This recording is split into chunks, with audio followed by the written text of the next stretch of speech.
Como se sente? Muito bem.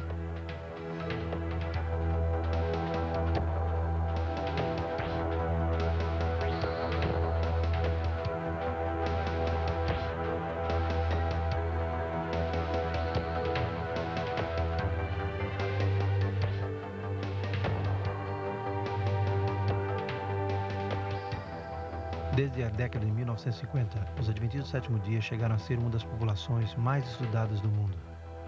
Mais de 140 jornais científicos foram publicados, usando milhares de adventistas como tema.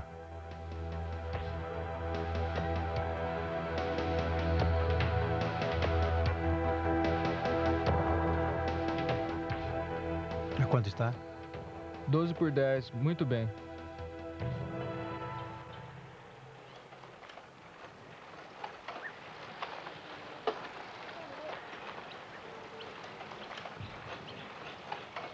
E a que se deve toda esta atenção? Ao descobrimento de que o estilo de vida dos adventistas os leva a viver 6 a 8 anos mais e a reduzir dramaticamente as mortes prematuras por qualquer causa, incluindo os 2 maiores assassinos da sociedade ocidental hoje, as complicações do coração e o câncer.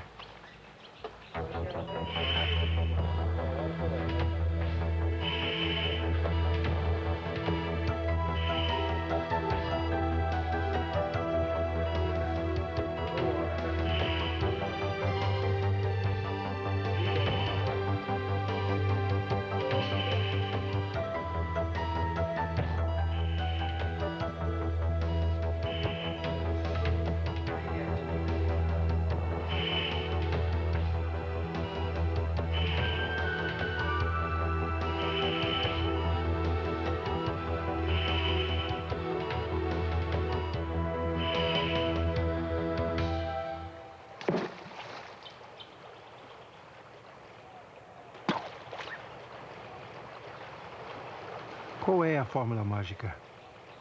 A ciência moderna tem estabelecido claramente que existe um estilo de vida que promove a saúde e reduz dramaticamente o risco de enfermidades. Consiste de uma dieta variada de frutas, grãos inteiros, nozes e legumes, e de evitar a carne e os produtos que contêm gordura animal.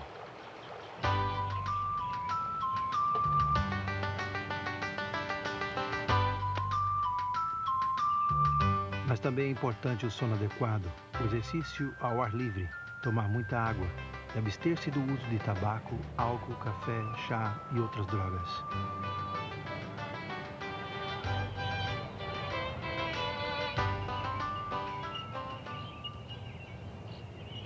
Mas como foi que um grupo tão pequeno e relativamente desconhecido chegou a adotar princípios tão avançados mais de 120 anos atrás? Afinal de contas, até metade do século XIX, ninguém sabia a causa das enfermidades. A prova do germe ainda estava no futuro. A radiografia, a aspirina, os antibióticos ou os antiasmáticos não existiam. A difteria, a febre amarela, a tifoide, a cólera e a varíola eram constantemente. A tuberculose, conhecida como a praga branca, era a maior causa das mortes no noroeste urbano da América e era aceita como um tipo de aflição divina. A febre malárica, chamada sezão, era considerada uma condição normal dos colonos do Ocidente. Mas as mais absurdas que as mesmas doenças eram as supostas curas. Para aliviar o sofrimento dos pacientes, os médicos receitavam colomel, ou cloruro de mercúrio, estricnina, mercúrio, salitre, ópio, álcool e tabaco. Muitos médicos proibiam que os seus pacientes usassem água interna e externa, enquanto outros realizavam amputações com todo tipo de implementos e sem os benefícios dos anestésicos.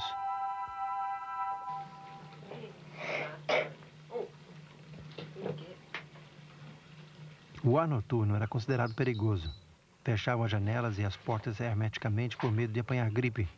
Os estores permaneciam fechados para evitar que os móveis se descorassem.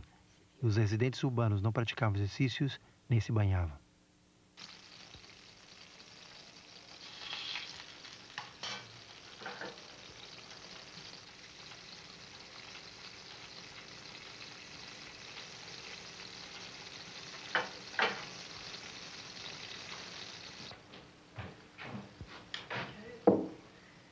A dieta pesada típica de cada dia normalmente se baseava em carnes gordas, apimentadas com temperos, em tomar muito café e chá. Muitos comiam grandes quantidades a qualquer hora do dia ou da noite. O uso de tabaco era comum, e até os médicos diziam que era um bom estimulante para os pulmões e que a sua fumaça curava a bronquite.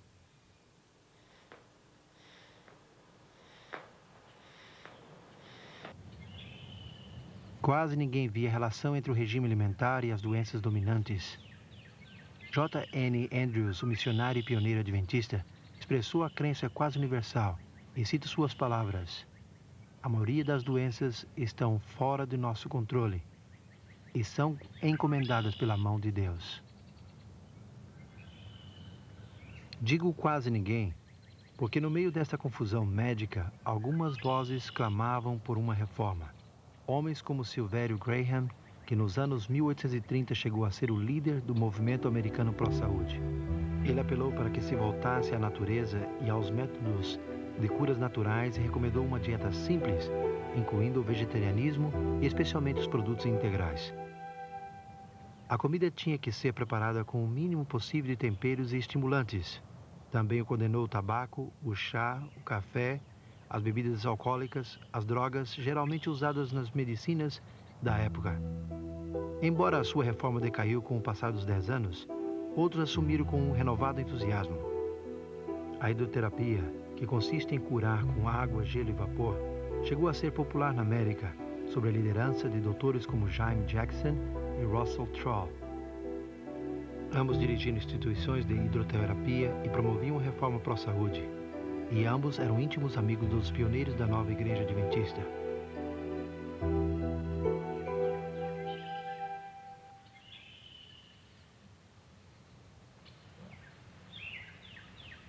Em 1858, aqui no estado de Nova York, o Dr. Jaime Jackson estabeleceu o lar na encosta, ao norte do povoado de Dansville.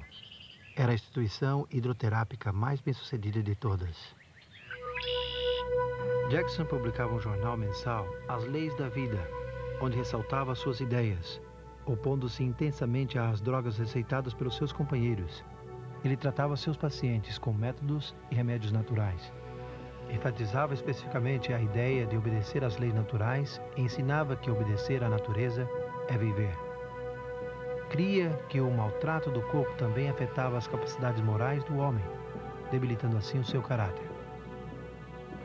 Nas décadas de 1840 e 50, se realizaram movimentos de reforma pró-saúde, mas ao mesmo tempo, a maioria da população da América sofria de uma ignorância geral e uma negligência aterrorizante com respeito à saúde e à higiene.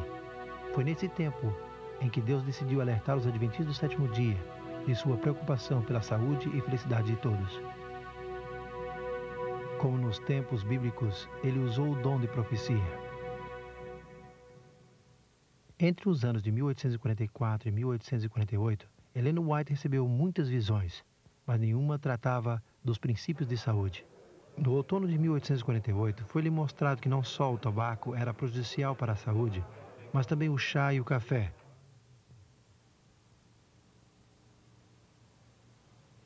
Muito antes que a ciência descobrisse a relação entre o tabaco e as doenças fatais e delineasse os perigos do excessivo consumo de café, vários membros da igreja tinham começado a mudar seu estilo de vida, respondendo ao apelo de Helena.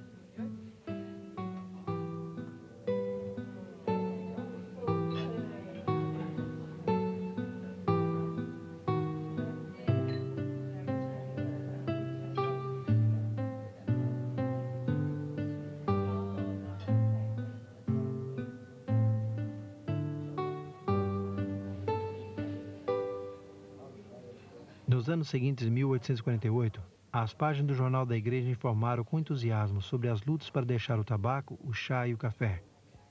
No fim do inverno de 1854, Ellen White relatou outra visão que falava contra os alimentos gordos e abundantes, tão comuns nesta época. Ela também alertou as pessoas a ter cuidado especial com a saúde otorgada por Deus, observando estritamente a limpeza pessoal e do meio ambiente. A cidade de Otsego está situada a uma meia hora de carro ao leste de Battle Creek, no começo de junho de 1863, Jaime e Helena White e alguns amigos viajavam para Otsego e vieram a esta casa, que nesse tempo pertencia a Aaron Hilliard. Durante o culto familiar vespertino da sexta-feira, Helena White começou a orar por seu esposo, que nesse momento se encontrava mal, deprimido pela condição da igreja de Battle Creek. Enquanto orava, ela recebeu uma visão que produziu um impacto relevante na igreja Adventista do Sétimo Dia e a sua mensagem para o mundo. Na visão, Helena White presenciou o papel que a carne desempenhou no declínio da raça humana desde o tempo de Adão. A carne de porco foi a mais atacada, mas todas as outras também foram acusadas. A visão também falou contra o uso de bebidas alcoólicas, dos temperos e das sobremesas. O tabaco foi descrito como um dos venenos mais fraudulentos e malignos. Lembremos que isso aconteceu 100 anos antes da famosa reportagem do cirurgião-geral dos Estados Unidos, o hábito de fumar e a saúde.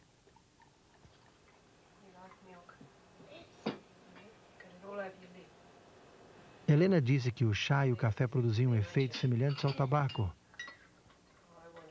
só com menos intensidade. Foi-lhe mostrado que é prejudicial comer com excesso, mesmo alimentos saudáveis, e beliscar entre as refeições antes de deitar. Ela viu o terrível efeito que as drogas desta época, como o arsênico, a estricnina, o colomel e outras causavam nas doenças. Disse que as drogas venenosas podiam causar defeitos no feto, um fato tragicamente confirmado mais tarde por estudos científicos.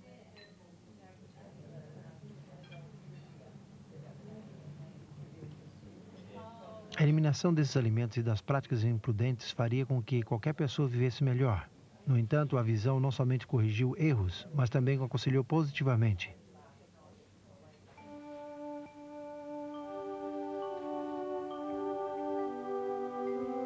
Helena enfatizou a importância de tomar muita água, praticar exercícios regulares ao ar livre, permitir a entrada da luz do sol e do ar fresco na casa e tomar banhos diários. Hoje tudo isto é comum, mas na década de 1860 era uma mensagem estranha para muitos. Uma crítica literária denominacional mostra que nos 6 anos prévios à visão, metade daquelas cujas mortes estavam registradas na igreja tinham menos de 30 anos de idade. A necessidade de mudar o estilo de vida era evidente, até mesmo na igreja. Quanto a si mesma, Helena mais tarde escreveu: Surpreendi com as coisas que a visão me mostrou. Muitas delas topavam com minhas próprias ideias. Apesar disso, ela foi clara sobre as implicações da mensagem pró-saúde. A reforma pró-saúde faz parte da grande obra que o povo que espera a vinda do Senhor terá que realizar. Naturalmente existem passagens bíblicas que apoiam essa interpretação da importância da saúde física e mental. Jesus mesmo, quando esteve na terra, dedicou mais tempo sarando os doentes que pregando. O apóstolo Paulo explicou aos membros da igreja de Coríntios que o corpo é o templo do Espírito Santo. Também ensinou à igreja dos Tessalonicenses que para poder crer na breve vinda de Jesus, devemos manter o corpo, o espírito e a alma sem mancha até o regresso de Cristo.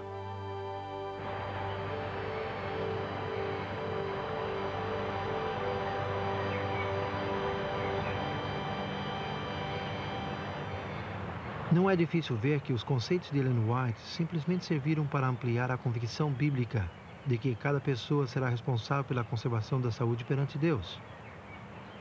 Mas quanto ela teve que depender de seus contemporâneos para informar isto? Ellen White declarou que antes da visão nunca tinha lido nada sobre a saúde, nem conhecia a revista do Dr. Jackson, As Leis da Vida. Por causa do seu ocupado itinerário, ela não pôde publicar a visão até 1864. E não foi depois disto que ela leu alguns dos livros e revistas populares sobre a saúde, dos quais disse: Surpreendeu-me ver que eles estão quase em harmonia com o que Deus me revelou. Com muito cuidado, ela escolheu trechos dessas revistas que fossem compatíveis com o que ela tinha visto em visão, e os incluiu nas publicações sobre saúde em 1865.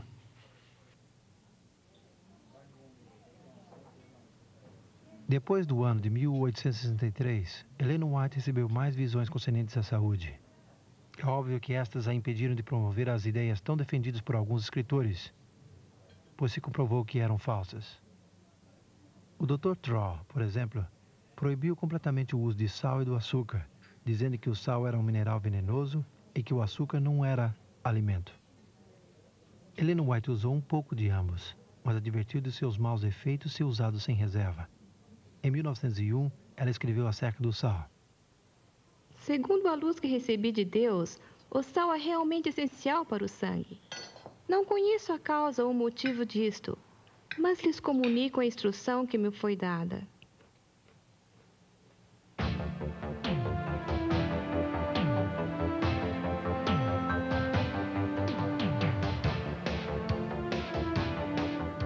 Muito antes que se conhecessem os efeitos do colesterol, ela escreveu de que o azeite de oliva é muito mais preferível que a gordura ou a banha.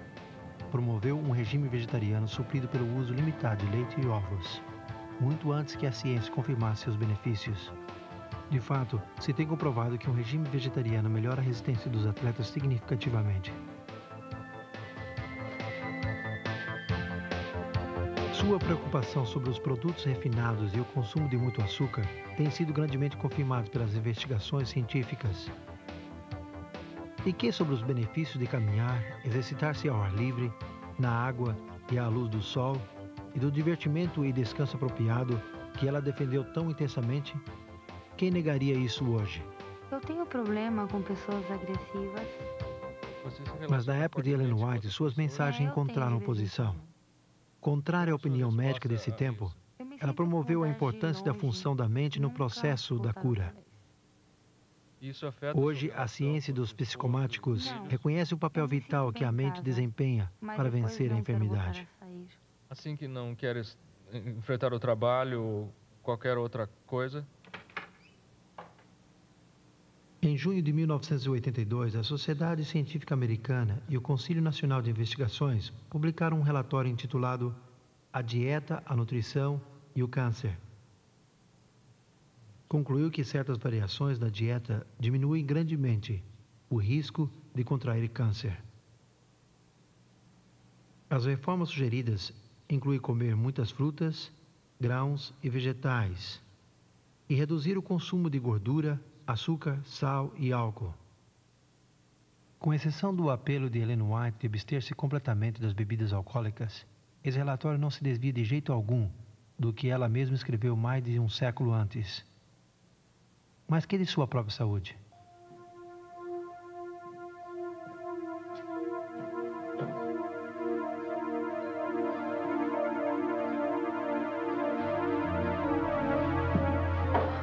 Ao receber a visão de junho de 1863, ela se encontrava débil, fraca e sujeita a frequentes vertigens e desmaios. Padeceu do coração toda a sua vida e sofreu 5 paralisias antes de 1870. Descreveu-se a si mesma como uma grande consumidora de carne e disse que o pão era repugnante para ela. Mas aceitou a instrução recebida e, depois de 1863, mudou seu estilo de vida e sua dieta radicalmente. Como resultado, seus constantes desmaios e vertigens a deixaram por completo e a sua saúde começou a melhorar.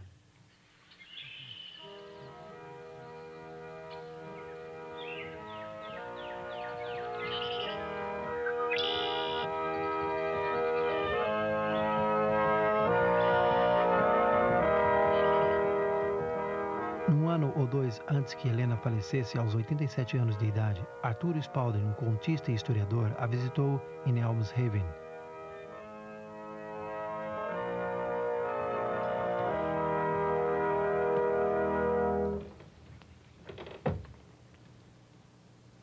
Depois de ter o culto familiar aqui na sala de visitas, ela saiu ao vestíbulo e, com um passo ligeiro e vigoroso, dirigiu-se às escadas. Arthur Spalding lhe ofereceu ajuda, mas ela respondeu: Oh, não, obrigada. Sou bem capaz de subir as escadas por mim mesma. Sou tão ágil como quando era menina. Como quando era menina? Não. Quando era menina, me encontrava doente e débil e em péssimo estado. Mas agora Deus me curou e fortaleceu e me sinto melhor, muito melhor que quando era menina.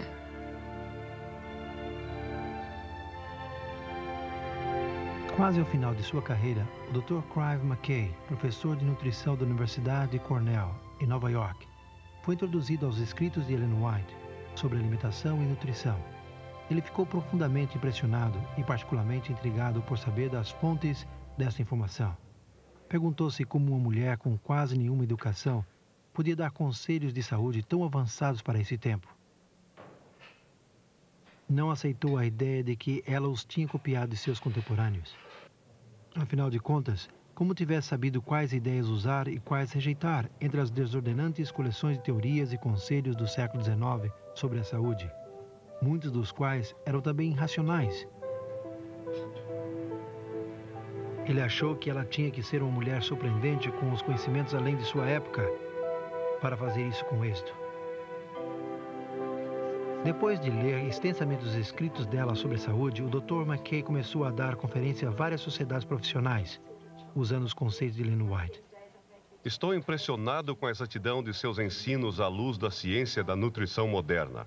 Apesar de que suas obras foram escritas muito antes da instituição da nutrição científica moderna, não existe um melhor manual disponível hoje. Em 1865, a Igreja Adventista tinha alcançado uma membresia de 4.000. Apesar de não ser muito rica, a visão de 1863 lhe tinha feito lembrar a sua sagrada obra de alertar outros sobre a saúde. Mas como a Igreja alcançaria esta meta?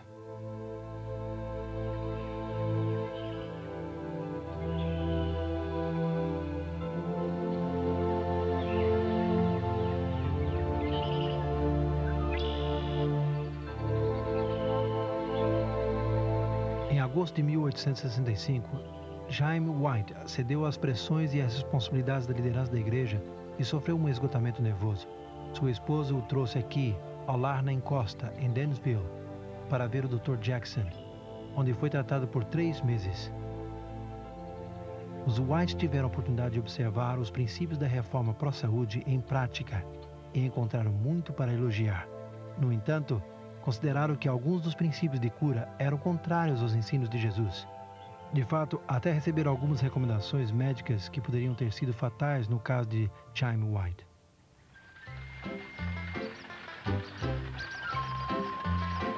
Em dezembro, Helena decidiu remover o seu esposo da instituição de Dansville e viajar a Rochester, no oeste do estado de Nova York. Ali se elevaram muitas orações a favor de Jaime White e no Natal de 1865, Deus respondeu dando-lhes um extraordinário presente. Ellen White recebeu uma visão onde se mostrou que a igreja deveria começar com sua própria instituição para o cuidado da saúde para aqueles que desejassem aprender a cuidar-se a fim de prevenir as doenças.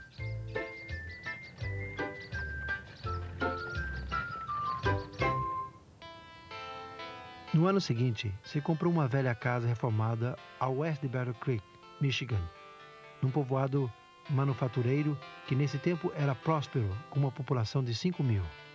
Conhecido como Instituto Ocidental da Reforma Pró-Saúde, foi inaugurado em setembro de 1866 como o primeiro centro médico adventista do sétimo dia do mundo. As circulares que anunciaram a instituição declararam que não se administraria nenhum tipo de droga, somente métodos naturais de cura, como a água, o ar, a luz, o calor, a alimentação, o sono, o descanso, a recreação, etc. A alimentação consistiria de um regime estritamente saudável de frutas, grãos e vegetais. Em 1875, o Dr. João Harvard Kellogg, um recém-formado do respeitável colégio médico do Hospital Bellevue, em Nova York, foi contratado para trabalhar no instituto.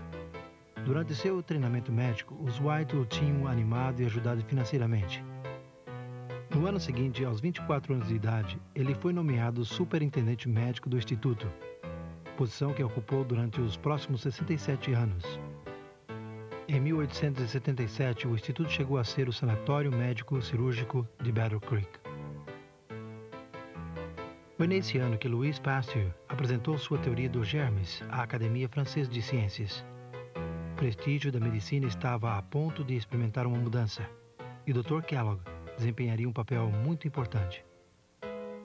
Ao estender-se a reputação do sanatório, seus edifícios foram consideravelmente ampliados, e para 1885 era a instituição desse tipo de maior no mundo.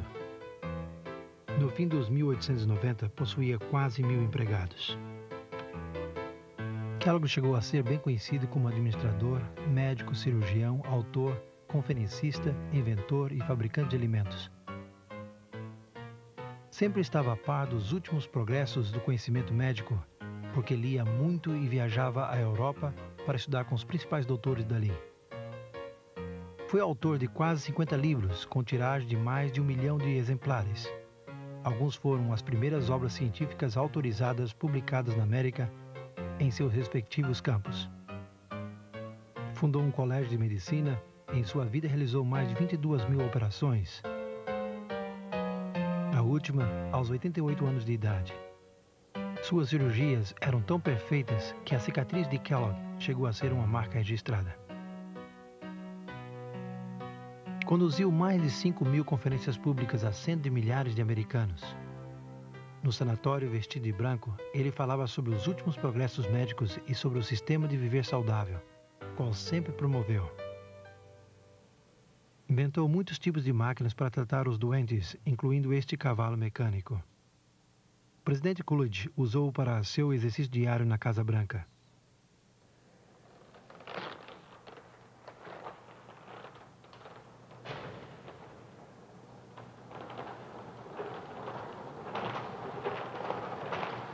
Alguns de seus inventos ainda são usados ao redor do mundo hoje. Kellogg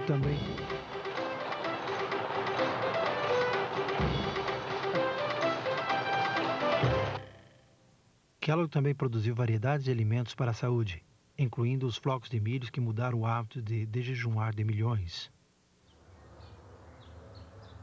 Depois do desastroso incêndio que destruiu o sanatório em 1902, Kellogg decidiu reconstruí-lo maior e melhor, embora isso o contradizesse a advertência de Ellen White e outros líderes da igreja. Seu novo sanatório ainda existe hoje, em Battle Creek, mas é agora propriedade do governo dos Estados Unidos.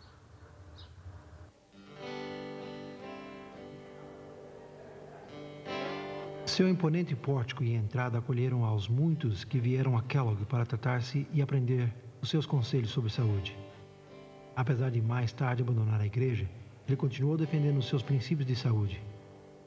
Alguns dos famosos que visitaram durante mais de 60 anos de superintendência foram o industrial e financista John D. Rockefeller Jr., o autor George Bernard Shaw, o inventor Thomas Edison, o escritor soviético Leon Tolstói, o explorador das regiões polares Roald Amundsen, a primeira mulher que voou sozinha através do Atlântico, Amelia Earhart, e o presidente Guilherme Howard Taft, que está registrado como paciente número 100.000.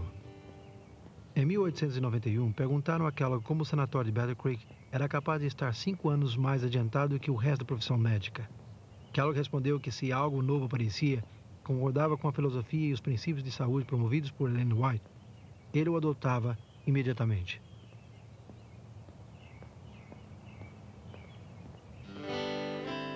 Em 1901, se informou que 27 sanatórios adventistas e 31 lugares de tratamento estavam em funcionamento não só nos Estados Unidos, mas também na Suíça, Dinamarca, Inglaterra, Alemanha, África do Sul, Índia, México, Austrália, Nova Zelândia e nas ilhas do Pacífico. Ellen White morou na Austrália desde 1891 até 1900. E durante sua estadia, promoveu o estabelecimento de lugares de tratamento que no começo foram operados em Ashfield, um subúrbio de Sydney, por 2 enfermeiras que tinham estudado em Battle Creek.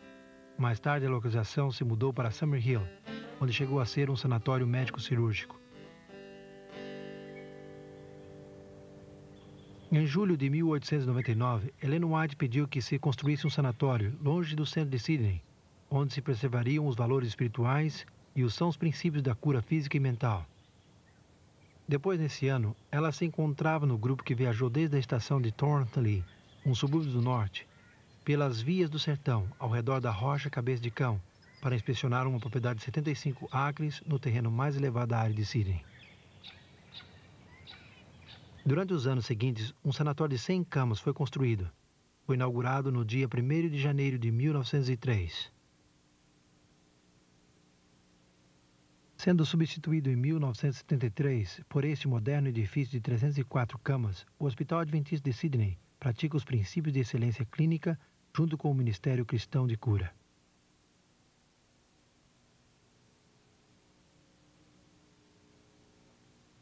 Escrevendo desde sua casa em Califórnia em 1905, Ellen White insistiu em que se estabelecessem mais sanatórios na Austrália, especialmente perto de Melbourne. Em 1910, se inaugurou um pequeno sanatório em Warburton, como 1 hora de carro ao leste de Melbourne. Este também chegou a ser uma instituição cristã bem administrada, que provê cuidado intenso e um bom programa pró-saúde que enfatiza a prevenção e a reabilitação.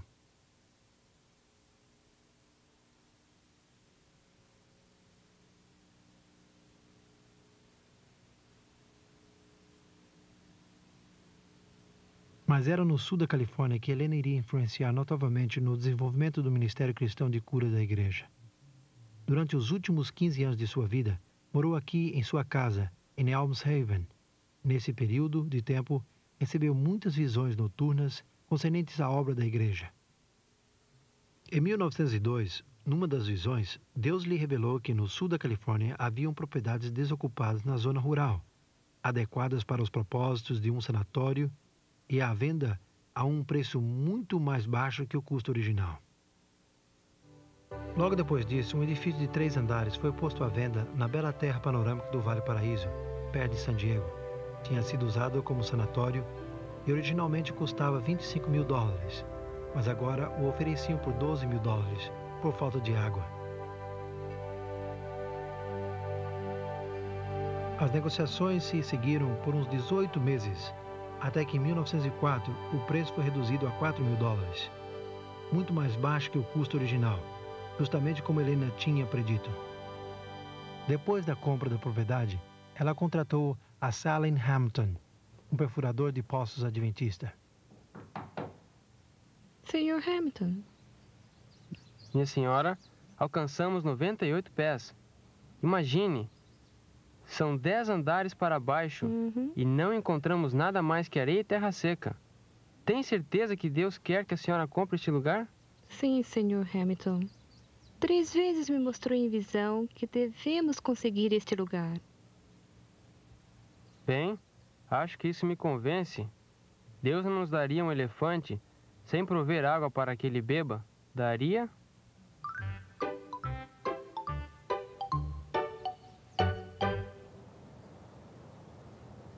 Salen Hamilton voltou a perfurar e no transcurso de 1 hora ouviu o som de um rio subterrâneo. Logo, a água começou a filtrar-se e nessa noite cresceu 18 pés ou quase 6 metros no poço. O suprimento de água do sanatório estava assegurado, sendo ainda possuído e administrado pela Igreja Adventista do Sétimo Dia. O Hospital do Vale Paraíso continua oferecendo seu ministério de cura à comunidade vizinha.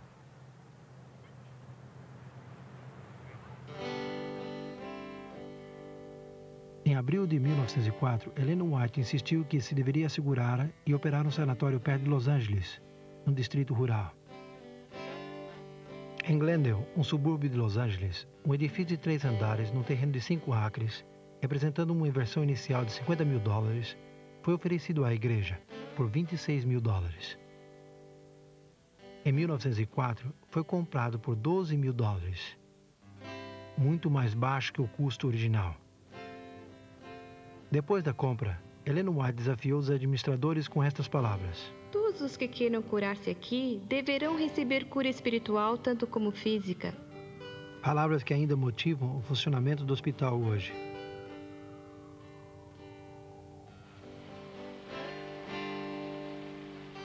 Mas teria que haver um terceiro sanatório no sul da Califórnia. Tão cedo como outubro de 1901, Helena tinha visto em visão que perto de Los Angeles havia um edifício ocupado e árvores frutíferas no terreno do sanatório. Essa visão foi tão real para ela que lhe pareceu estar caminhando pelo terreno, conversando com os pacientes e até morando ali. Nem o Vale Paraíso nem Glendale satisfaziam esta descrição. Em 1904, se descobriu uma propriedade de 76 acres à venda, perto de Redlands. Se chamava Loma Linda, que quer dizer Serra Linda, e possuía jardins e pomares, belos gramados, muitas árvores de sombra, estradas para carruagens e calçadas de cimento. Entre os edifícios do cume da Serra Linda, havia um hotel de 4 andares com 64 quartos, eletricidade, aquecedor a vapor e abundância de água fresca. A princípio custava $150 mil. O preço da compra final foi $38.900, muito mais baixo que o custo original. Ellen White veio a Loma Linda pela primeira vez no dia 12 de junho de 1905. Enquanto lhe mostrava os edifícios e o terreno, várias vezes ela disse que reconhecia tudo como o lugar que tinha visto na visão 4 anos antes. Ter conseguido esse sanatório, completamente equipado e mobiliado, é uma das providências mais maravilhosas que Deus nos tem brindado. Loma Linda chegará a ser um importante centro educativo. Uma escola será estabelecida aqui para treinar médicos e evangelistas na verdade. Terá que ser da mais alta categoria.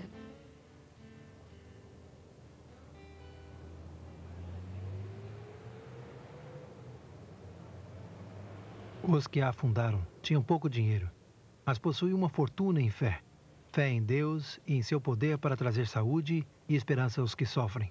Hoje, a Universidade de Loma Linda opera como uma das maiores escolas de medicina no oeste dos Estados Unidos e está na dianteira do conhecimento e investigação da medicina. Este é o primeiro acelerador de prótons deste tipo do mundo.